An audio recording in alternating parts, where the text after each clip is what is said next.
Hello friends, क्या equally qualified wife या equally earning wife maintenance की हकदार है? क्या उसे मेंटेनेंस मिलना चाहिए as per Hindu marriage act section 24? देखिए, जैसा कि धारणा है कि महिला अगर मेंटेनेंस का केस करती है तो उसे मेंटेनेंस मिलता ही मिलता है। पारिवारिक जब मुकदमे चलते हैं, मान लीजिए डीवी का मुकदमा चल रहा है, तलाक का मुकदमा चल रहा है, और उस दौरान अगर महिला मेंटेनेंस का क्लेम करती है, मेंटेनेंस का मुकदमा करती है, तो उसे मेंटेनेंस मिलता ही मिलता है। इस तरह की धारणा जनरली बनी हुई है कि maintenance is not absolute right of wife.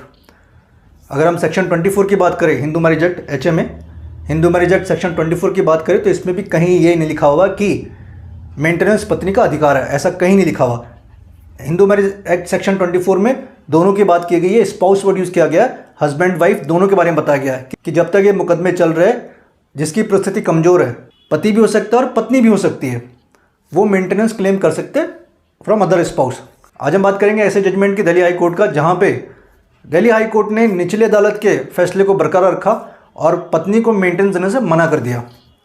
इस मुकदमे की अगर हम सार की बात करें तो इसमें पति और पत्नी दोनों इक्वली क्वालिफाइड थे और उनकी इनकम भी ऑलमोस्ट इक्वल थी। तो समझेंगे इस वीडियो के अंदर कि हाई कोर्ट ने किन तथ्यों को ध्यान पर रखते हुए ऐसा फैसला दिया और जो बच्चे की मेंटेनेंस उसको कम क्यों किया।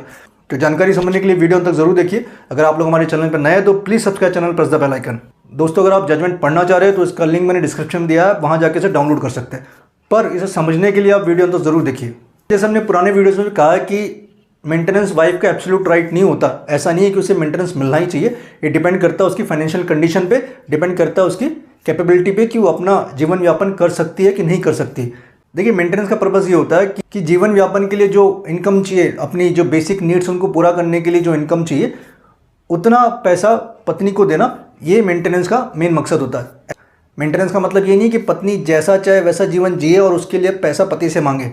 मान लीजिए पत्नी कहती है मुझे तो 50,000 पर मंथ चाहिए, मेरे ये एक्सपेंसेस होते हैं, मेरी लाइफस्टाइल ऐसी है, तो उसके लिए पति बांधे नहीं है। कोर्ट इस तरह का ऑर्डर नहीं दे सकता कि पत्नी के ये शौक है या शौक पूरे करने के लिए इतने पैसे की ज़रूरत है। नहीं, पत्नी का स्टेटस देख के कभी भी मेंटेनेंस ऑर्डर पास नहीं किया जाता। हमेशा पति की फाइनेंशियल इनकम देख के, उसके फाइनेंशियल सोर्सेज देख के मेंटेनेंस ऑर्डर पास किया जाता है। तो अब बात करते हैं हमारे आज के जजमेंट की।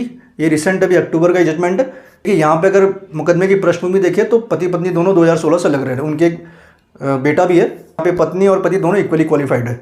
Wife is also earning good amount. Monthly wife की जो इनकम है तकरीबन 2.5 लाख के आसपास है। पति की इनकम भी ऑलमोस्ट जो पत्नी की इनकम उसके बराबर है। देखिए, यहाँ पे वाइफ की अर्निंग ऑलरेडी है और दोनों की इनकम कोर्ट में डिस्क्लोज है।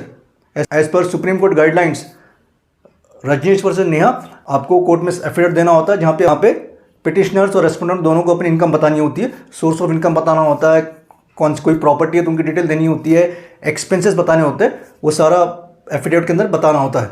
तो कोर्ट के अंदर इनकम डिस्क्लोज थी, इनके पास क्या क्या संपत्ति है, क्या प्रॉपर्टी है, कहाँ का एक्सपेंसेस है, ये सब भी डिस्क्लोज थे। देखिए, फैमिली कोर्ट ने क्या करा, फैमिली कोर्ट ने वाइफ को कोई मेंटेनेंस नहीं दी क्योंकि she was equally qualified and equally earning. तो लोअर कोर्ट ने वाइफ को कोई मेंटेनेंस दी नहीं, लेकिन बच्चे को वहाँ मेंटेनेंस दी मंथली 40,000 रुपये। तो हाई कोर्ट में जो पिटीशन आई थी, जो 2 पिटीशन आई थी, पहली वाइफ की तरफ से, वाइफ ने मांग की थी कि बच्चे की जो मेंटेनेंस है वो 60,000 बढ़ाई जाए, दूसरा उसके खुद के खर्चे के लिए भी तकरीबन 2 लाख रुपये दिए जाए। और पति ने पिटीशन लगाई थी कि लोअर कोर्ट ने जो 40,000 मेंटेनेंस बच्चे के लिए रखा उसे कम किया जाए, रिड्यूस किया जाए।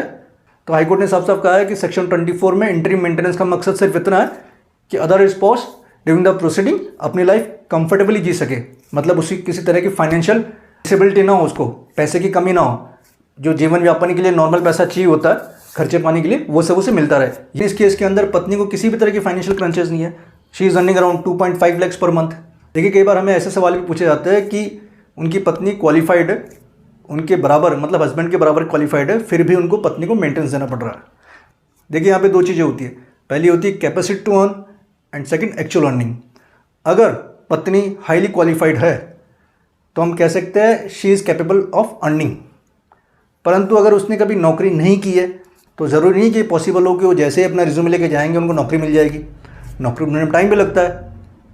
तो there is a difference between capacity to earn. Husband is already earning, she is capable, लेकिन उसके पास नौकरी नहीं है। सेकेंड थिंग है एक्चुअल अर्निंग। मान लीजिए कोई महिला qualified and she is earning, जैसे इस केस के अंदर है, तो यहाँ पे कैपेसिटी भी है और यहाँ पे एक्चुअल अर्निंग भी है। यही वजह है कि यहाँ पे मेंटेनेंस देने से कोर्ट ने मना कर दिया। लेकिन जो कहते हैं कि वाइफ पढ़ी लिखी है फिर भी मेंटेनेंस देना पड़ रहा है, तो वहाँ पे there is a difference between capacity to earn and actual earning.